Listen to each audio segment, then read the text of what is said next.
No 25. māja līdz 1. jūnijam Jelgavā ar lielu vērienu tika svinēti pilsētas svētki. Visas nedēļas garumā dažādās Jelgavas vietās notika liels skaits dažādu pasākumu.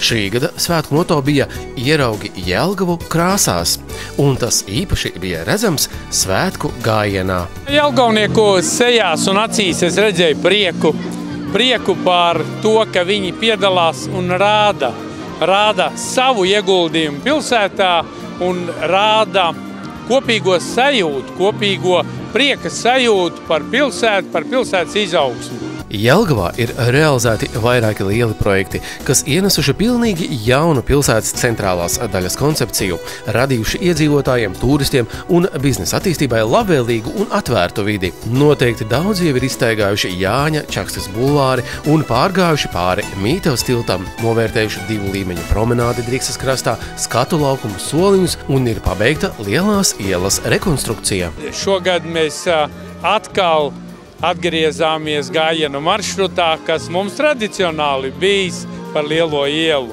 Mēs visi gājienu dalībnieki un malā stāvētāji un cilvēki varēja sajust, ka Lielās iela šodien ir savādāka. Mēs ieguldām naudu termināla būvniecībā, kur mēs savietosim kopā autoostu un dzelzceļu, kur autobusu pārvadājumi sajies vienā mezglā ar dzelzceļu, ar tirgu, ar autostāvvietām. Tātad Jelgavas pilsētas gan iedzīvotājiem, gan viesiem ērtu, gan pārvietošanās, gan iepirkšanās centru. Šī saikne, ko mēs šodien redzējām, bērnu dārzs, māmiņu klubs, ratiņos stūma jaunos jelgavniekus un šie cilvēki, kas nodzīvojuši 50 gadus kopā, ir ģimenes stipruma demonstrācija, ģimenes stipruma parāde.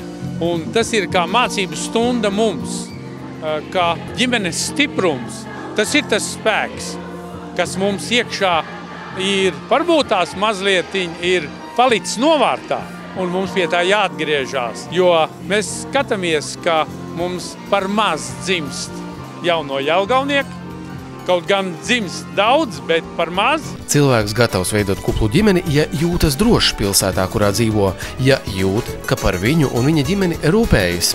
Un noteikti var teikt, ka Jelgavā droši jūtas gan lieli, gan mazi. Nākošais gads pilsētas 750 gadi, tas ir mums visiem gan gandarījums, gan lepnums, gan rūpes, gan pārbaudījums.